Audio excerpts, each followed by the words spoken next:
नमस्कार दोस्तों। आज हम बात करेंगे चार्ट में कि सबसे पहले हम बात करेंगे कल हमने क्या कहा था। ये 15 मिनट का चार्ट है, इसी को देखते हैं। कल हमने कहा था कि मार्केट जो है अगर यहाँ पर ओपन होता है तो ये ऊपर जा सकता है, फिर नीचे आ जाएगा और इसी में घूमता रहेगा रेंज बाउंड। दूसरा बताया था कि यहाँ से ऊपर जाएगा। तीसरा बताया था कि यहाँ से नीचे आके फिर ऊपर आ सकता है। और एक चौथा भी बताया था कि हो सकता है कि मार्केट यहीं पे थोड़ा सा घूमे, रुके और फिर नीचे आ जाए, है ना। तो ये पहले बताया था। अब पहले मैं इसे हटा देता हूँ, फिर देखते हैं कि आज क्या हुआ है। ओपन हुआ, चलिए अब देखते हैं। सबसे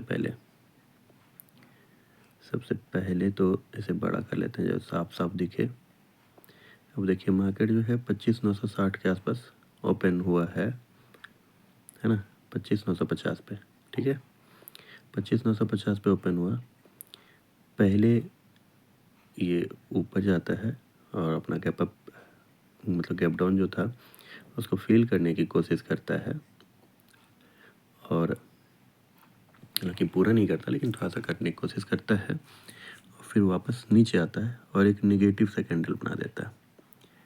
प्योर नेगेटिव, है ना, प्योर नेगेटिव कैंडल बनाता है। लेकिन यहाँ पर भी ठीक है, प्योर नेगेटिव कैंडल बनाता है। लेकिन अगर आप देखें तो यहाँ पर एक काम मार्केट कर सकती थी कि इसके बाद के कैंडल को देखते हैं, जस्ट बाद वाला कैंडल उसने क्या किया है। तो उससे पहले इसे हटाना पड़ेगा। बनता कुछ अलग तरीके का, तो क्या बनता मार्केट में, क्या हो सकता था। तो देखिए दूसरा कैंडल जो बना है वो हैमर टाइप का बना है ना, ग्रीन। लेकिन अगर तीसरा कैंडल यहाँ पे ग्रीन बन जाता, ठीक है, तो ये मार्केट यहाँ से ऊपर जाती, भले धीरे धीरे करके जाती लेकिन ऊपर जाती। लेकिन यहाँ पर जो ये कैंडल बना है वो ग्रीन नहीं बन करके एक निगेटिव सा कैंडल बन गया। ठीक है, तो पहले इसे हटा लें। हाँ, तो यहाँ पे जो तीसरा कैंडल बना थोड़ा सा ऊपर जाता लेकिन निगेटिव कैंडल बन गया, और जैसा कि पहला कैंडल बना सेम तरह का निगेटिव कैंडल एक फिर से बन गया। जब वो निगेटिव कैंडल बन जाता है तब तो फिर ये कंफर्म कर दिया कि ये अब ऊपर तो नहीं जा रहा, अब नीचे ही है, ट्रेंडिंग बन गया, है ना। मतलब इसने इस लाइन को तोड़ दिया। और आप देखें उसके बाद से ये धीरे धीरे धीरे धीरे करके आपको नीचे की तरफ दिखेगा, है ना। चलिए पहले से अब देख लो इसे कि कैसे, उसके बाद देखो कैसे आराम से धीरे धीरे धीरे करके आते क्या और नीचे की तरफ आया। हालांकि पूरी एक तरह से मूव नहीं आया। क्यों नहीं आया इससे का मूव, इस पे भी देख लेते हैं कि क्या कारण था कि ये पूरा तेज गति से नीचे नहीं आ करके धीरे धीरे आया। तो इसके पीछे जो नीचे का जो सपोर्ट लेवल है वो काफ़ी ही नज़दीक में, चलिए पहले इसे हटा दें करके। ठीक है, तो नीचे का जो सपोर्ट लेवल है ना, उस सपोर्ट लेवल को देखिए। पहले इसे छोटा कर देते हैं तो आपको साफ दिखाई देगा। इसे छोटा किया जाए, एडजस्ट। हाँ, जरा यहाँ से देख लेते हैं इसमें क्या हुआ है। यहाँ पे देखो पहले एक ट्रेंड ऊपर का बना रहा था, अब क्या हुआ कि ये EMA से नीचे तो खुला लेकिन तोड़ा, लेकिन इतना गैप अप के साथ टूटा है कि ये सारा का सारा पोजीशन आपका वो जो आप EMA के नीचे वाला बनाते हैं वो वाला कोई पोजीशन रह ही नहीं जाता, है ना। तो फिर तो यहाँ पे EMA के नीचे ट्रेड करने वाली कोई बात रह ही नहीं गई। तो इसलिए ये वाला जो आपका पोजीशन था इसका कोई मतलब रहा नहीं। तो अब आप ट्रेड कैसे करेंगे इसमें, यहाँ पर मतलब क्या कर सकते थे आप। कोई इतना बड़ा गैप है, इसके ऊपर आपको काम करना है। तो चलिए ठीक है, देखते हैं एक बार, इसे हटाइए पहले।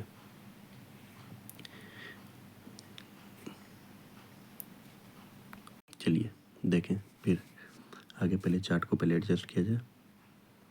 चार्ट को एडजस्ट करते हैं और देखते हैं कि क्या बन रहा है। पहले तो इसकी लंबाई देखिए, यहाँ से कितनी दूरी पे ये नीचे गिरा है, तो 32-33 पॉइंट का गिरा है। तो मतलब बाय करके तो काम होता नहीं। अगर मानो आप पुट बाय करते, यहाँ पे टूटा है, पुट बाय कर रहे हो तो आपको वो प्रॉफिट देता ही नहीं, वैल्यू मतलब रेट मिलता ही नहीं।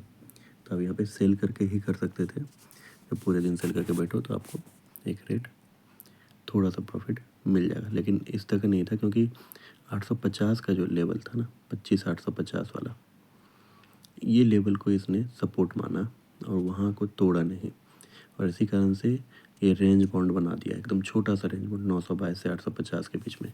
तो फिर भी आप देखें तो 100 पॉइंट का एक मूव है, लेकिन वो इतना छोटा मूव है कि इतने छोटे एक एक गैप में जो है इतना बड़ा मूव ले रहा है, तो 30-32-40 पॉइंट का, तो उस तरह का आपको दिखेगा नहीं, क्योंकि पहले ही ऑलरेडी ये टूट चुका था करीब 800 के आसपास जो है, 800 कह रहा हूँ, 980 सबके 880 850 के आसपास पहले ही आ चुका था। चलिए अब आगे देखते हैं इसको कि ये आगे कहाँ जा सकता है। एक दो ट्रेंड लाइन और खींच के देखते हैं कि ये क्या नीचे आ सकता है। ये तो नीचे नहीं आ रहा है, एक बार और कोशिश करते हैं। नहीं आ रहा है ये। चलिए दूसरा ट्रेंड लाइन खींच लेते हैं, एक नीचे से एक ट्रेंड लाइन खींचते हैं और 25,720-30 के आसपास आपको देखिए, सॉरी 830 के आसपास एक पहला जो मिलेगा। और अगर यहाँ तोड़ता है, जो यहाँ पे क्योंकि यहाँ पे क्लोजिंग के आसपास ही है, तो यहाँ तोड़ भी सकता है। एक बार हो सकता है कि यहाँ से तोड़ दे नीचे, तो क्या कर सकता है, यहाँ से अगर तोड़ता है तो नीचे क्या बनता है उसको देखेंगे। ठीक है, तो नीचे सुपर ट्रेंड देखिए 25,700 के आसपास का एक सुपर ट्रेंड है, 25,746 के आसपास एक सुपर ट्रेंड का एक आपको सपोर्ट मिल रहा है, यानी 25,831 से 746 या 730 के आसपास आप देख सकते हो, है ना। 746 से 746 पे, तो ये एक ट्रेंड बन गया 25,830 से लेकर 746 के आसपास का। ठीक है, तो ये आपको एक ट्रेंड मतलब एक जोन मिल गया कि इस जोन में आप काम करते हो। लेकिन अभी मार्केट ने क्या किया, मार्केट ने जो क्लोजिंग दी है वहाँ पे देखो एक हैमर कैंडल बनाया हुआ है। हैमर कैंडल का मतलब है कि यहाँ से रिवर्सल एक आ सकता है। ठीक है, उसी जोन में तो रिवर्सल आने के चांसेस हैं। अब रिवर्सल आएगा तो किस तरह का काम करा सकता है मार्केट। अब रिवर्सल है तो यहाँ पे अब कैंडल डिपेंड करता है कि मार्केट मानो कहाँ पे ओपन होता है, उस पर डिपेंड करेगा। मार्केट अब ओपन ही हो यहाँ पे तो ये पॉजिटिव ओपन हो जाएगा, मानो पॉजिटिव ओपन हुआ, यहाँ पे ग्रीन बन गया तो धीरे धीरे करके ऊपर चला जाएगा ये। ठीक है, सीधे नहीं जाएगा, धीरे धीरे करके चला जाएगा ऊपर, कम से कम चला जाएगा। एक तो ये हो सकता है। दूसरा क्या हो सकता है, दूसरा जैसे कि आज हुआ कि चलो जहाँ पे ओपन हुआ वहाँ से थोड़ा सा ऊपर आ करके और फिर नीचे बना दे। पहले से हटाओ, इसे हटा देते हैं। ठीक है,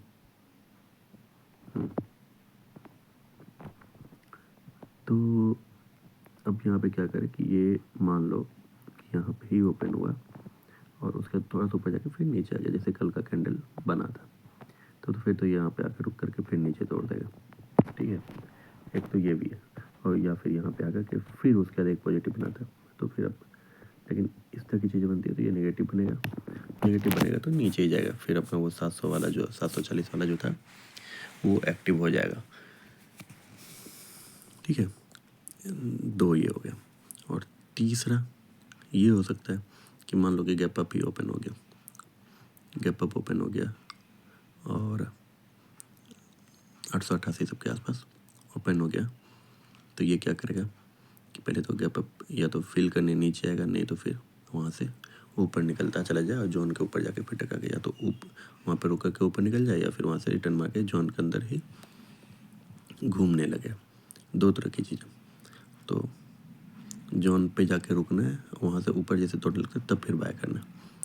ठीक है, इस तरह की चीज़ें। नहीं तो वहाँ पे एक स्टॉप लॉस लेके आप नीचे की तब भी आ सकते हो। स्टॉप लॉस छोटा आपका रहेगा वहाँ पे, तो काम आपका चल जाएगा। इस तरह की चीज़ें हैं। और क्या हम देख सकते हैं इसमें, तो और देखने के लिए अब देखो कि हमने 2-3 चीज़ें केवल बता दी कि अच्छा यहाँ पे ये जोन हो गया तो यहाँ पे बाय कहाँ करें, कहाँ सेल करें। तो नेगेटिव जोन में वाला ही है ना, ज़्यादा कुछ खास है नहीं। अब सब कुछ आपको पता ही चल गया किस तरह का है, सब कुछ मैंने बता दिया। एक मतलब आपको लगेगा कि अरे मैंने बाय भी मतलब ऊपर भी बता दिया, नीचे भी बता दिया, पर ट्रेड कहाँ करें। ट्रेड आप तभी करें जब ये इस लाइन को तोड़े, नीचे वाला लाइन को जोन को तोड़े, यहाँ पे ओपन हो नीचे को तोड़े तभी करो, या यहाँ पे ओपन होकर पॉजिटिव बनाता है तो फिर बाय के लिए जाओ, है ना। अगर पॉजिटिव बनाता है तो बाय के लिए जाओ, यहाँ पे पॉजिटिव एक कैंडल बन जाता है तो फिर बाय के लिए जाओ, थोड़ा सा आपको एक सिंगल मिलेगा। नहीं तो फिर नीचे के लिए तोड़ता है तो नीचे नेगेटिव के लिए आप जाओ, या फिर जोन के पास जाके अटके तो वहाँ पे आपका स्टॉप लॉस रहेगा। तो इस तरह की ट्रेड है, ठीक है। चलिए फिर मिलते हैं, धन्यवाद।